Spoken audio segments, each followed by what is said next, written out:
Hello my dear friends, welcome to exam तैयारी। कैसे हैं आप सब लोग। आज फिर शनिवार हो चुका है, लॉकडाउन अभी कंटिन्यू रह रहा है और 3 मई जो खुलने वाला है, लगता नहीं है कोरोना के जिस हिसाब से केसेस आ रहे हैं उस हिसाब से खुलेगा, ऐसा मेरे को तो लगता नहीं है। यानी मेरे को जो लगता है इसकी संभावना कि आगे भी पूरी पूरी इसकी बढ़ने की संभावना मेरे को लग रही है। तो आपकी स्टडीज़ बिल्कुल भी डिस्टर्ब नहीं हो, आपकी तैयारी बिल्कुल भी डिस्टर्ब नहीं हो। आप आईआईटी में जिस टारगेट के साथ आगे बढ़ रहे हैं वैसे के वैसे ही आपकी बिना किसी डिस्टरबेंस के आपकी तैयारी चलती रहे, इसके लिए हम पूरी टीम मिलकर आप लोगों के लिए लेकर आ रहे हैं यूट्यूब लाइव क्लासेस, जिसमें अभी 12th का सिलेबस हम लोगों ने स्टार्ट किया है। जस्ट एक वीक ही हुआ हम लोगों को, ऑलमोस्ट एक वीक हो गया है। पिछले सैटरडे को ही हमने क्लासेस स्टार्ट करी थी, तो आज पूरे 8 दिन हो गए हैं, एक वीक कंप्लीट हो गया है। तो आपको मिलने जा रहा है लिमिट का, आज हम लोग सैंडविच थ्योरम कंप्लीट करेंगे।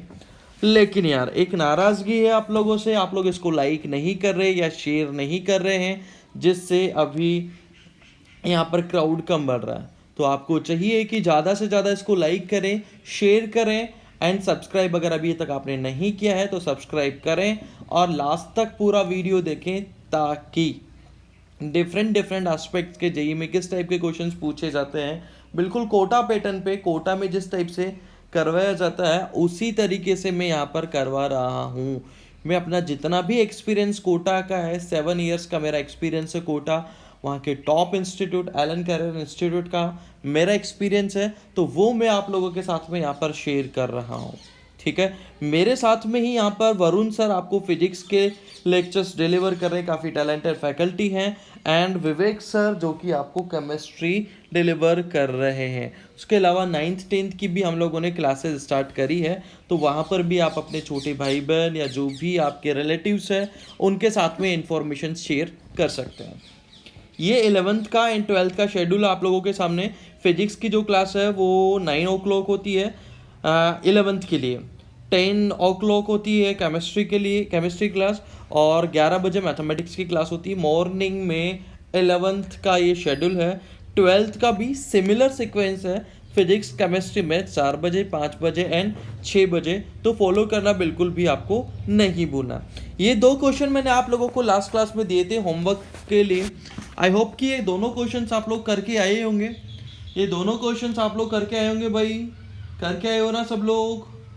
चलिए इनको सॉल्व करके देख लेते हैं हम लोग, इनको सॉल्व करके हम लोग देख लेते हैं। पहला वाला क्वेश्चन, फर्स्ट क्वेश्चन जो है, पहला तरीका है इसमें बाइनोमियल का हम लोग यूज़ कर सकते हैं।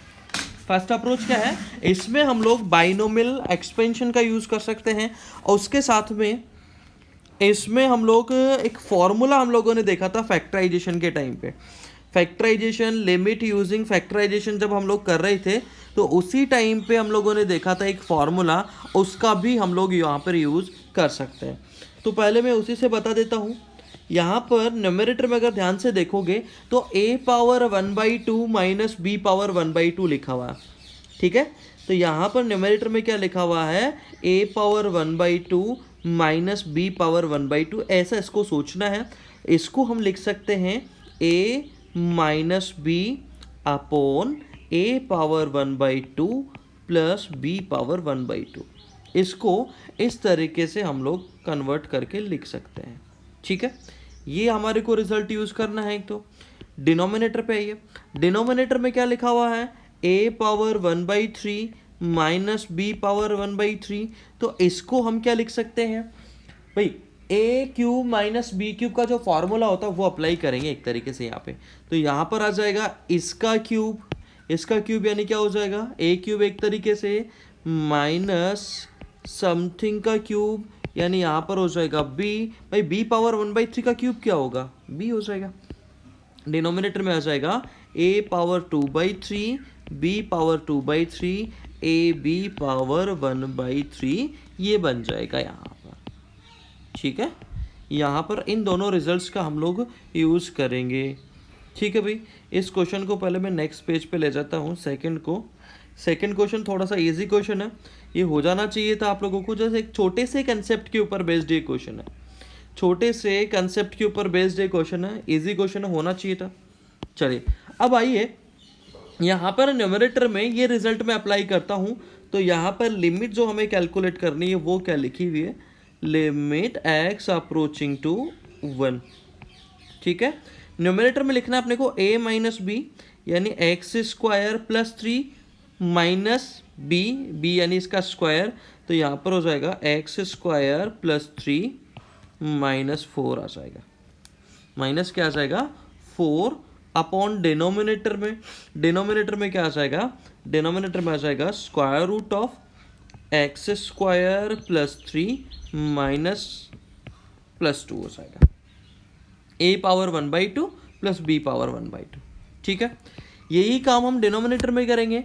डिनोमिनेटर में आ जाएगा a माइनस बी का मीनिंग हो जाएगा 3x square plus 5 minus b cube, यानी यहाँ पर हो जाएगा 8, यहाँ पर क्या हो जाएगा 8 हो जाएगा, और ये क्या चला जाएगा 3x स्क्वायर प्लस 5 इसकी पावर 2/3 प्लस बी स्क्वायर ए क्यूब, तो यहाँ पर क्या आ जाएगा 2 यानी 4 आ जाएगा, प्लस ए बी का मतलब हो जाएगा 2 और 3x स्क्वायर प्लस 5 की पावर 1/3, ये बन जाएगा इस तरीके से।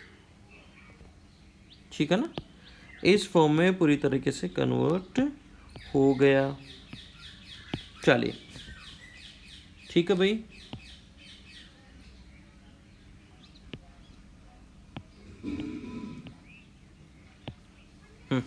आगे बढ़ो। लिमिट x 1 को अप्रोच कर रही है, तो जरा यहाँ पर ध्यान से देखना, लिमिट x अप्रोचिंग टू 1, यहाँ पर क्या आ जाएगा एक्स स्क्वायर माइनस 1 आ जाएगा, यहाँ पर क्या आ जाएगा एक्स स्क्वायर माइनस 1 आ जाएगा। यहाँ पर x की वैल्यू 1 पुट कर सकते हैं क्योंकि प्रोडक्ट में है, प्रोडक्ट में आप डायरेक्ट वैल्यू पुट कर सकते हैं, सब्स्टिट्यूट कर सकते हैं, कोई दिक्कत नहीं है अगर एग्जिस्ट कर रही है तो यहाँ पर क्या आ जाएगा, यहाँ पर आ जाएगा 1 पुट करने पे 4 का स्क्वायर हो जाएगा, 4 का स्क्वायर रूट हो जाएगा 2, यानी यहाँ पर ही आ जाएगा।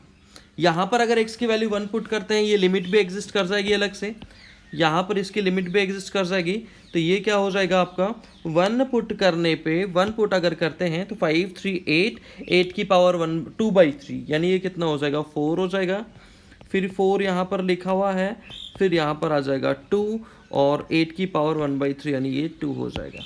अपॉन डिनोमिनेटर में आ जाइए, डिनोमिनेटर में क्या आ जाएगा, डिनोमिनेटर में 3x स्क्वायर माइनस 3 हो जाएगा, यानी 3x स्क्वायर माइनस 1, इससे ये कैंसिल हो जाएगा, इससे ये अगर कैंसिल हो गया तो ये हो जाएगा 4 8 और 4 12/6, यानी इसका आंसर अपना आ जाना चाहिए 2।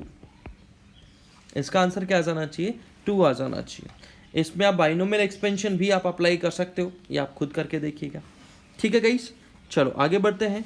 नेक्स्ट क्वेश्चन है limit x approaching to 2 fx minus 5 upon x minus 2, fx minus 5 upon x minus 2 है। डिनोमिनेटर इसका किसको अप्रोच कर रहा है 0 को, और लिमिट एग्जिस्ट कर रही है 3। इसका मीनिंग क्या हो गया कि न्यूमरेटर भी किसको अप्रोच करना चाहिए 0 को अप्रोच करना चाहिए। ठीक है ना, since denominator approaching to 0 as x approaching to 2। ठीक है, तो हम क्या बोल सकते हैं limit x approaching to 2 fx minus 5, ये भी किसको कितना होना चाहिए 0 होना चाहिए, यानी यहाँ से हम बोल सकते हैं limit x approaching to 2 fx should be equals to 5। ठीक है भाई, limit x approaching to 2 fx should be equals to 5, ये हमारा रिजल्ट हो जाएगा। ठीक है, चलिए अब आइए एक नया तरीका हम लोग देखेंगे, कुछ नए टाइप के क्वेश्चंस हम लोग करना सीखेंगे। सैंडविच थ्योरम अब हम लोग स्टार्ट करने वाले। कौन सी थ्योरम, सैंडविच थ्योरम, इसको स्क्वीज प्ले थ्योरम भी बोलते हैं।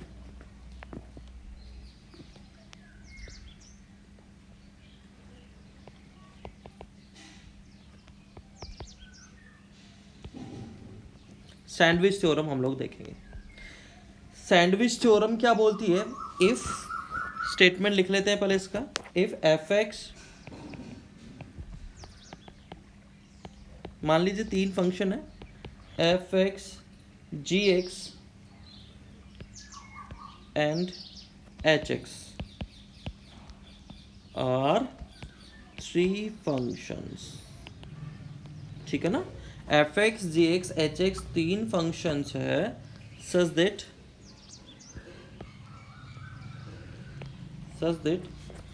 F x less than equal to g x less than equal to h x. हमें बोला गया है कि एफ एक्स की वैल्यू जो है हमेशा जी एक्स से कम होगी और जी एक्स की वैल्यू हमेशा क्या होगी, एच एक्स से कम या उसके इक्वल है, ठीक है। एंड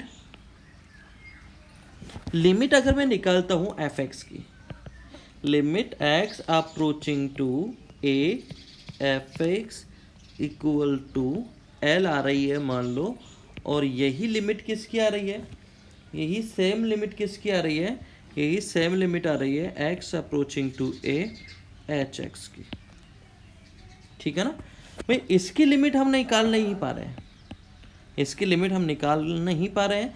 इसकी लिमिट और इसकी लिमिट अगर ए पर देखते हैं, इन दोनों फंक्शंस की लिमिट अगर ए पर देखते हैं तो वो एल के इक्वल आ रही है, तो हम क्या बोल सकते हैं, then limit x approaching to a g x is equals to l. तो limit x approaching to a g x किसके इक्वल हो जाएगा, एल के इक्वल हो जाएगा। ये इसका स्टेटमेंट है, यानी दो फंक्शंस, पहला और आखिरी जो फंक्शन है, ये सबसे छोटा और ये सबसे बड़ा जो फंक्शन है, इसकी लिमिट अगर हम कैलकुलेट करते हैं तो दोनों की वैल्यू सेम नंबर को अप्रोच कर रही है ए पर दोनों की वैल्यू सेम नंबर एल को अप्रोच कर रही है, तो जी भी उसी नंबर को अप्रोच करेगा। भाई ये तो कॉमन सेंस वाली बात है।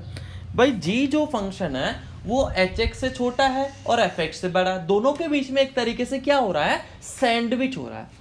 दोनों के बीच में सैंडविच समझते हो ना, दो एक ब्रेड रख दिया, फिर उसके बीच में आलू भर दिया, फिर उसके ऊपर एक ब्रेड रख दिया, तो सैंडविच बन जाता है। अब सैंडविच में अगर अपन मुंह में रख के उसका एक बाइट करते हैं, उसका बाइट तोड़ेंगे, तो अगर ऊपर वाला ब्रेड टूटेगा, नीचे वाला ब्रेड टूट के अगर हमारे मुंह में आएगा, तो बीच में वाला मसाला ऐसा थोड़ी ना कि निकल के बाहर चला जाएगा, ऐसा नहीं होगा, ठीक है ना भाई। तो इसका मतलब क्या हो जाएगा कि अगर एफ एक्स की लिमिट एल के इक्वल है, एफ एक्स की लिमिट अगर एल के इक्वल है, जी एक्स एच एक्स की लिमिट भी एल के इक्वल है, तो जी एक्स की लिमिट भी किसके इक्वल हो जाएगी, देन जी एक्स की लिमिट भी किसके इक्वल हो जाएगी, एल के ही इक्वल हो जाएगी, ठीक है। तो ये सबसे बड़ा फंक्शन मान लो मैंने एच ले लिया, ये एफ ले लिया, ये ग्राफ देखते हैं इसका, ठीक है। ये ग्राफ अगर मैं बनाऊं तो यहाँ पर ये ग्राफ मैंने बना दिया, ये ठीक है। अब ये कोई पॉइंट है यहाँ पर, ये कोई पॉइंट मैंने ले लिया, मान लो x equals to a, x equals to a पर क्या हो रहा है, एक्स इक्वल्स टू ए पर क्या हो रहा है, एक्स इक्वल्स टू ए पे ये एल के इक्वल आ रही है, ये किसके इक्वल आ रही है, एल के। इसको थोड़ा सा मैं शिफ्ट करता हूँ, थोड़ा सा इसमें चेंज करता हूँ मैं,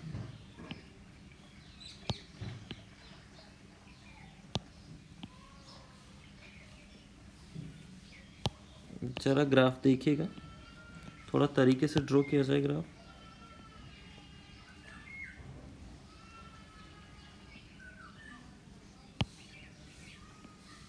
ये शाम सितम, अच्छा गाना ना,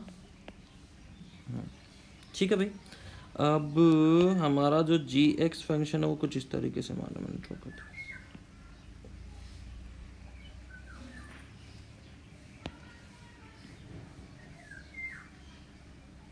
ये ले लो, ठीक है। अब जी एक्स फंक्शन अगर मैंने ये ड्रॉ कर दिया, जी एक्स फंक्शन अगर मैंने ये ड्रॉ कर दिया, कोई दूसरा कलर यूज़ करूँ क्या यहाँ पे, चलो ग्रीन कलर में यूज़ करता हूँ, दिख नहीं रहे, ये ले लो, दिख गया। थोड़ा सा इसको और मोटा बना दो, छोटा, ठीक है ना भाई। तो ये जी एक्स फंक्शन हमारा हो जाएगा, ये जी एक्स फंक्शन हो गया, ये जी एक्स फंक्शन हो गया। अब यहाँ पर अगर हम केयरफुली देखते हैं, केयरफुली अगर हम देखें, इजीली इसको ग्राफिकली समझ सकते हैं कि जी एक्स की वैल्यू ए पर किसको अप्रोच करेगी, वो भी किसको अप्रोच करेगी।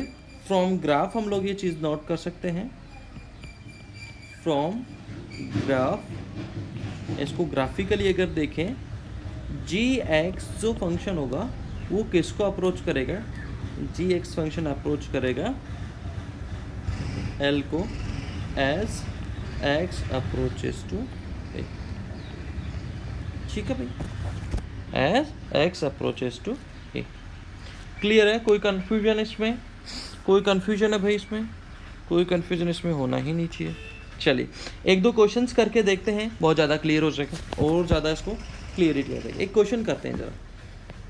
जैसे मान लो कि अपने को लिमिट कैलकुलेट करनी है, limit x approaching to zero, limit x approaching to zero x upon a, और यहाँ पर मैं आप लोगों को दे रहा हूँ b upon x greatest integer. B upon x मैंने क्या दे दिया यहाँ पर आपको, ग्रेटेस्ट इंटीजर दे दिया। अब बी अपॉन एक्स मैंने अगर यहाँ पे ग्रेटेस्ट इंटीजर दे दिया, अब इसकी लिमिट हम कैलकुलेट नहीं कर पाएंगे, क्योंकि ये वैल्यू किसको अप्रोच कर रही है, ध्यान से देखना, ये वैल्यू इन्फिनिटी को अप्रोच कर रही है, ये वैल्यू जीरो को अप्रोच कर रही है। तो एक चीज़ तो हमारे माइंड में क्लियर हो गई, एक तो हमारे माइंड में क्लियर हो गया कि ये जीरो इंटू इन्फिनिटी फॉर्म है। कौन सी फॉर्म है? जीरो इंटू इन्फिनिटी फॉर्म है। लेकिन इसकी वैल्यू कैलकुलेट कैसे करें, क्योंकि यहाँ पर दोनों में कोई रिलेशन बन ही नहीं रहा। तो यहाँ पर हमारे को सैंडविच थ्योरम का यूज़ करना पड़ेगा, स्क्विज प्ले थ्योरम जो है इसका हमारे को यूज़ करना पड़ेगा। तो यहाँ पर इसको हम इस तरीके से सॉल्व करेंगे। We know greatest integer b upon x, greatest integer b upon x को हम क्या लिख सकते हैं, less than equal to b upon x. अगर इंटीजर होता तो इस तरीके से होता है, और बी अपॉन एक्स -1। एक ये रिजल्ट हम लोगों ने देखा था ना ग्रेटेस्ट इंटीजर में। अब हम क्या करेंगे, सबको मल्टीप्लाई कर देंगे एक्स अपॉन ए से। ठीक है, तो एक्स अपॉन ए से मल्टीप्लाई कर दो सबको। So x upon a b upon x -1 less than x upon a b upon x less than equals to x upon a, यहाँ पर आ जाएगा बी अपॉन एक्स। ठीक है, अब तीनों जगह जो है लिमिट अप्लाई कर दो। तो यहाँ पर अगर मैं अप्लाई कर दूँ limit x approaching to zero, x approaching to zero, यहाँ पर मल्टीप्लाई होगा तो ये आ जाएगा b upon a minus x upon a less than, यहाँ पर ये तो हम कैलकुलेट कर ही नहीं पा रहे थे, तो limit x approaching to zero पे और कोई तरीका नहीं है इसमें, और हम कोई अप्रोच नहीं लगा पा रहे, तो इसको फंडामेंटली लॉजिकली अगर समझना है तो इसी तरीके से करना पड़ेगा। Limit x approaching to zero, यहाँ पर ये क्या आ जाएगा, बी अपॉन ए आ जाएगा। अब यहाँ पर ये कांस्टेंट यानी b upon a -0 less than limit x approaching to zero x upon a greatest integer b upon x less than equals to b upon a. ठीक है, यानी कोई नंबर बी अपॉन ए से बड़ा है या उसके इक्वल है, और less than equal to b upon a, less than equal to b a, greater than equal to b, यानी उसकी वैल्यू कितना होना चाहिए, that should be equals to b upon a. वो किसके इक्वल होना चाहिए, बी अपॉन ए के इक्वल होना चाहिए। जनरली ग्रेटेस्ट इंटीजर जहाँ पर इन्वॉल्व होता है जनरली, ठीक है ना, ये चीज़ आप चाहो तो याद रख सकते हो। ठीक है, in questions related to greatest integer functions, जो क्वेश्चंस में ग्रेटेस्ट इंटीजर फंक्शंस का इन्वॉल्वमेंट आ जाता है, in questions related to greatest integer functions, this theorem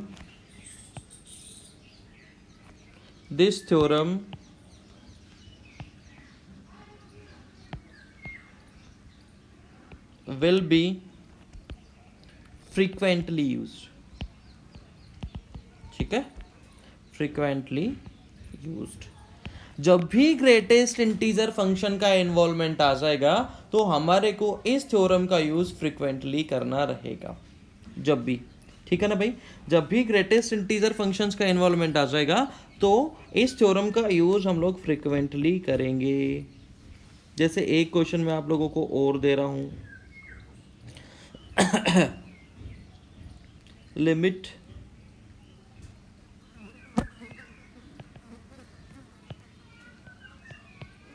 x approaching to infinity 1 square into x 2 square into x 3 square into x and so on n square into x upon denominator में क्या आ जाएगा, x cube, upon denominator में क्या आ जाएगा, x cube आ जाएगा।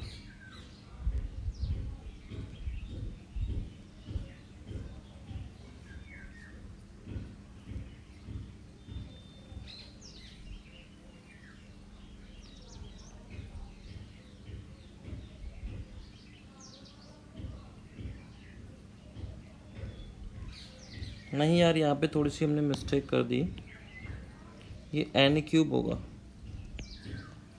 और यहाँ पर एन अप्रोचिंग टू इन्फिनिटी, यहाँ पर क्या है, N approaching to infinity.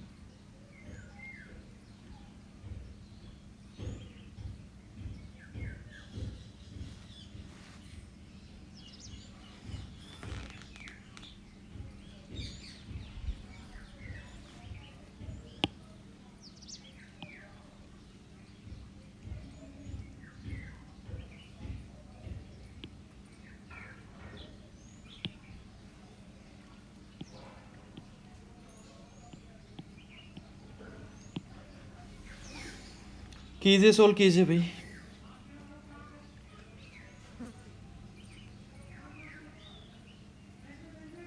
Solve कीजिए। यहाँ पर भी एक तरीके से हमारे को वही रिजल्ट यूज करके सॉल्व करना है, सिमिलर रिजल्ट टाइप का है ये भी।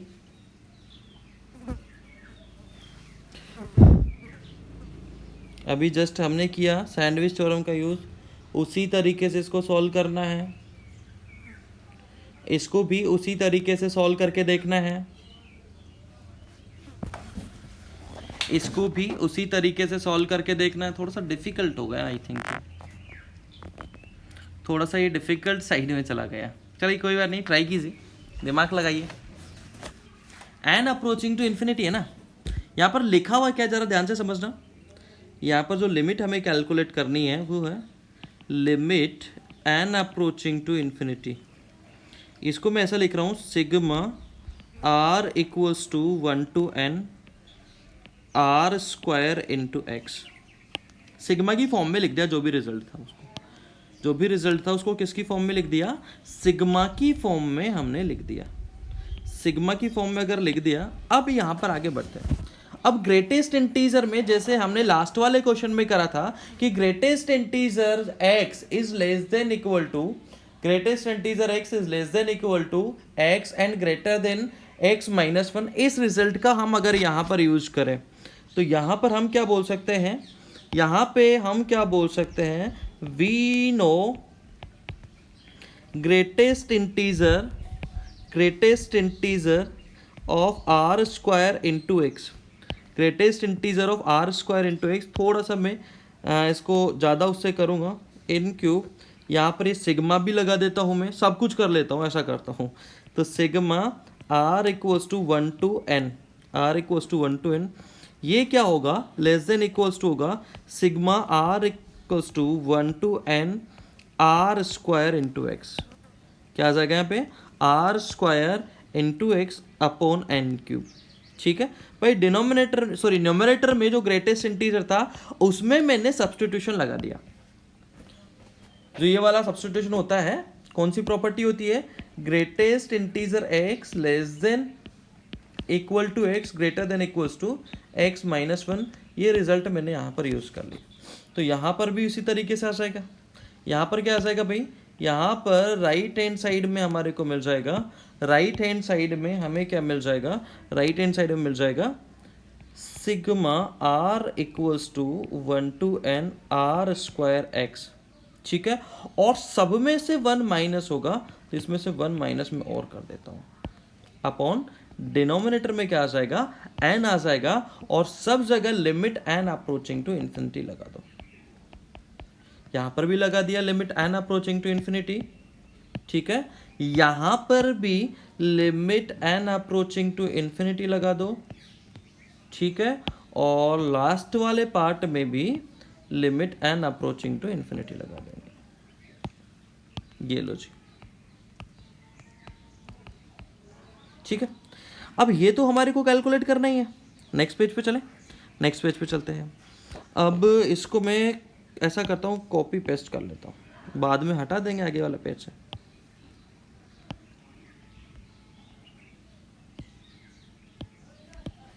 ठीक है भाई, यहाँ तक कोई कंफ्यूजन होना ही नहीं चाहिए। यहाँ पर बस ये हमें कैलकुलेट करना था, जरा ध्यान से देखना, ये हमें कैलकुलेट करना था। यहाँ पर ऊपर ग्रेटेस्ट इंटीजर लिखा हुआ था, ग्रेटेस्ट इंटीजर को मैंने लिख दिया greatest integer less than equal to x, ये एक्स हो गया, and greater than equal to x minus one, तो यहाँ पर एक्स माइनस वन आ गया। ठीक है, ये अप्लाई करने के बाद में अब हम क्या लिख सकते हैं, limit n approaching to infinity, limit n approaching to infinity sigma r square का फॉर्मूला अगर लगा दें तो n into n plus one two n plus one. ठीक है, सारी टर्म्स एक्स से मल्टीप्लाई होगी, सारी की सारी टर्म्स एक्स से मल्टीप्लाई होगी, माइनस क्या आ जाएगा, माइनस एन आ जाएगा, अपॉन डिनोमिनेटर में क्या मिलेगा, अपॉन डिनोमिनेटर में क्या है, एन है, less than equals to l, less than equals to limit n approaching to infinity, और यहाँ पर वही रिजल्ट आ जाएगा, n into n plus one two n plus one into x divide by कितना आ जाएगा, 6। अच्छा 6 तो हम करना ही भूल गए, और एन क्यूब था यहाँ पर, सॉरी यहाँ पर 6n क्यूब आ जाएगा। ठीक है, अब यहाँ पर अगर ध्यान से देखें 6n क्यूब है, तो ये वाला पार्ट तो पूरा जीरो हो जाएगा, और यहाँ से न्यूमरेटर में x के हाईएस्ट पावर, डिनोमिनेटर में x के हाईएस्ट पावर कॉमन अगर ले लेते हैं, तो यहाँ पर limit n approaching to infinity n cube बाहर निकाल लो, तो यहाँ पर आ जाएगा 1 प्लस 1 बाई एन, यहाँ पर आ जाएगा 2 plus 1 by n into x minus 1 by n square, upon denominator में क्या है, 6n क्यूब है, less than equals to l, less than equals to limit n approaching to infinity n cube, यहाँ पर आ जाएगा 1 plus 1 by n, 2 plus 1 by n into x, और denominator में क्या आ जाएगा, डिनोमिनेटर में है 6n क्यूब।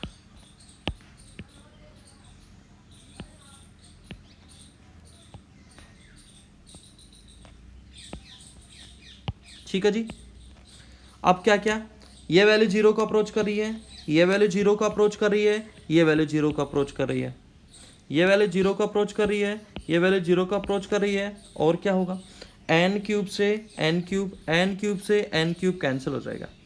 ठीक है, तो यहाँ पर क्या रह जाएगा, यहाँ पर आ जाएगा, यहाँ पर रह जाएगा 1, यहाँ पर आ जाएगा 2, तो यहाँ पे आ गया 2x upon 6 less than equals to l, less than equals to, यहाँ पर भी क्या रह जाएगा 2x अपॉन 6, यानी l इक्वल्स टू कितना आ जाएगा, x by 3।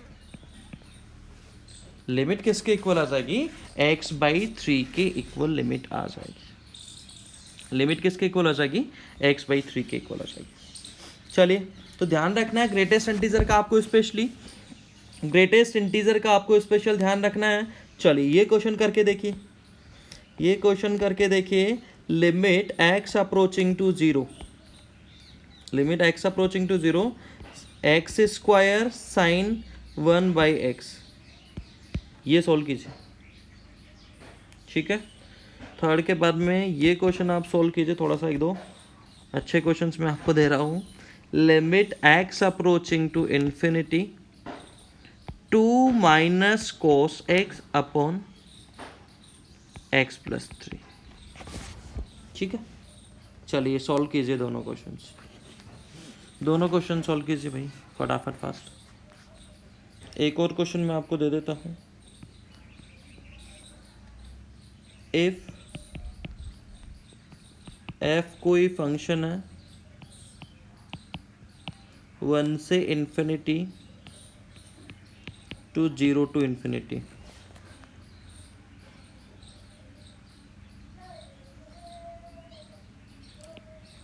and f is decreasing function,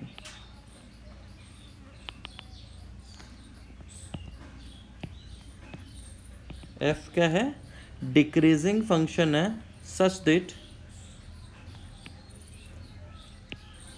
that limit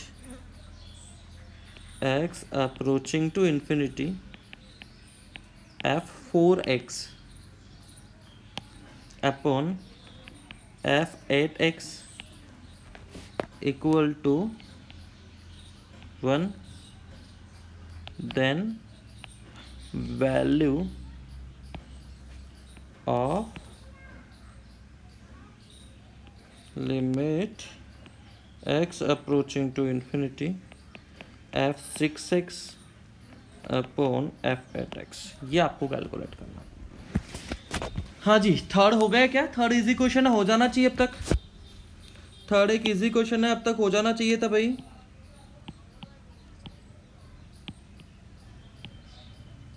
third एक इजी क्वेश्चन है, हो जाना चाहिए अब तक।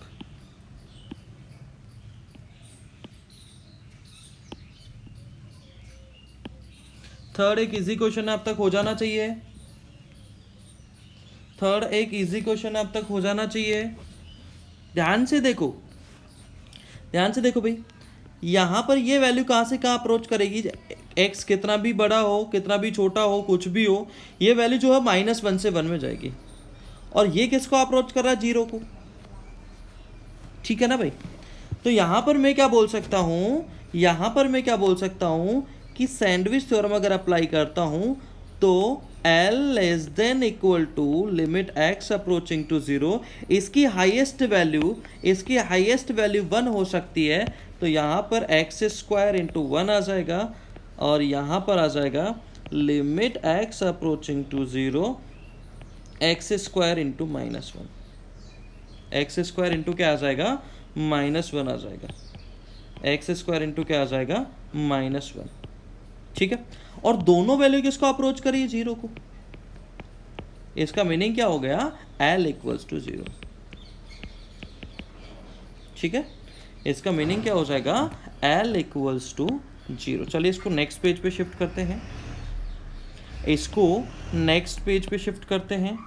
नेक्स्ट क्वेश्चन नंबर 4 आप सोल्व कीजिए।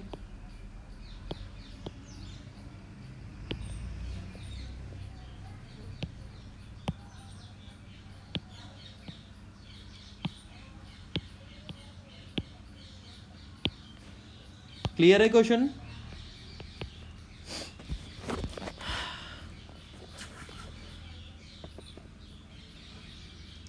यहाँ पर भी ज़्यादा दिमाग लगाने की ज़रूरत नहीं है। ये जो है न्यूमरेटर, ये कहाँ से कहाँ होगा भाई? मिनिमम वैल्यू इसकी 1 होगी, मैक्सिमम वैल्यू इसकी 3 होगी, और डिनोमिनेटर किसको अप्रोच कर रहा है? इन्फिनिटी को। अब 1 से 3 में कोई भी फाइनाइट नंबर हो, डिनोमिनेटर में अगर इन्फिनिटी, तो उसकी वैल्यू 100% कितनी होगी? 0 ही होगी। नेक्स्ट क्वेश्चन सॉल्व कीजिए। नेक्स्ट क्वेश्चन सॉल्व कीजिए भाई।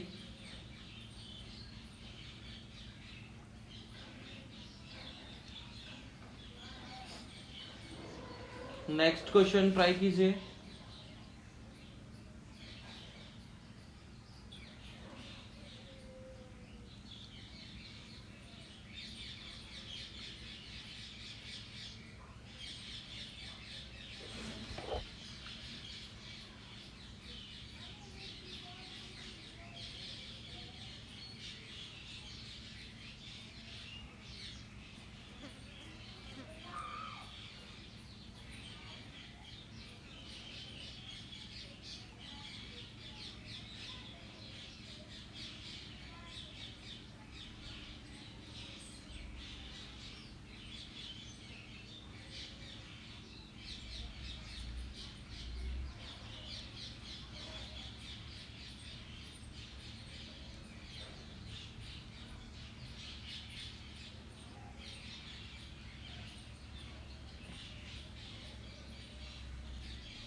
हो गया क्या भाई?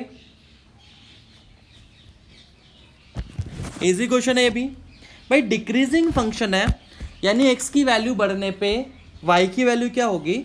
डिक्रीज होगी। तो हम क्या बोल सकते हैं, ध्यान से देखना जरा, since f is a decreasing function, एक f(x) क्या है? डिक्रीजिंग फंक्शन है, तो हम बोल सकते हैं f(6x) less than equals to f(4x) less than equals to f(8x)। ठीक है क्या बात भाई? f(8x) क्या होगा? सबसे कम होगा। नाउ सबको हम f(8x) से डिवाइड कर रहे हैं। सबको अगर f(8x) से डिवाइड कर रहा हूँ, सेम नंबर से अगर मैं डिवाइड करता हूँ, तो यहाँ पर इनइक्वलिटी पे कोई फर्क नहीं पड़ेगा। f(6x) पॉजिटिव अगर है तो f(4x) और यहाँ पर आ जाएगा f(8x), और तीनों जगह लिमिट लगा दो। तो लिमिट क्या है?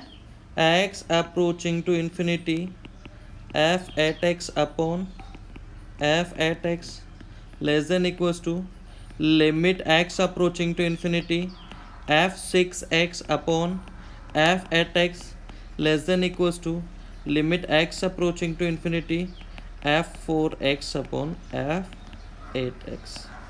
ये तो कैंसिल होके कितना आ जाएगा? 1। ये 1 है, ये लिमिट हमें कैलकुलेट करनी थी, ये 1। तो यानी कि लिमिट जो हमारी लेस देन इक्वल टू 1 है, ग्रेटर देन इक्वल्स टू 1 है, तो इसका आंसर जो है वो क्या हो जाएगा? 1 आंसर हो जाएगा। ठीक है बच्चों, तो कैसा लगा आपको ये क्लास? आई होप कि ये क्लास आपको अच्छा लगा होगा। इसको शेयर करना, लाइक करना बिल्कुल नहीं भूलें। सब्सक्राइब आपको करना ही करना है। और एक क्वेश्चन मैं आप लोगों को और होमवर्क के लिए दे रहा हूँ, जिससे इसमें जितनी भी पॉसिबल वैरायटीज़ है, सारी वैरायटीज़ के क्वेश्चन मैंने यहाँ पर कवर कर दिए हैं। हर वैरायटी का मैंने एक एक क्वेश्चंस ले लिया है, और उसके अलावा एक्स्ट्रा क्वेश्चंस भी मैं लूँगा। वो आगे अगर आप लोगों को मैंने होमवर्क देना स्टार्ट किया, मटेरियल कुछ देना अगर मैंने स्टार्ट किया, वो सिर्फ तभी पॉसिबल होगा जब आप ज़्यादा से ज़्यादा लोगों को कनेक्ट कर पाएँ। ठीक है, हम लोग बहुत जल्दी ही प्लान कर रहे हैं आप लोगों के लिए कि आपको होमवर्क के लिए मटेरियल्स देना भी स्टार्ट करें, बट इसके लिए आपको भी थोड़ा सा एफर्ट लगाना होगा। थोड़ा सा इसको शेयर कीजिए, जम के इसको शेयर कीजिए, सारे अपने फ्रेंड्स के साथ में इसको शेयर कीजिए। ठीक है गाइस, तो ये एक क्वेश्चन और आपको होमवर्क में मैं दे रहा हूँ। ठीक है, ये क्वेश्चन होमवर्क में है। मिलते हैं अगली क्लास में मंडे के दिन, एक दिन रेस्ट करते हैं।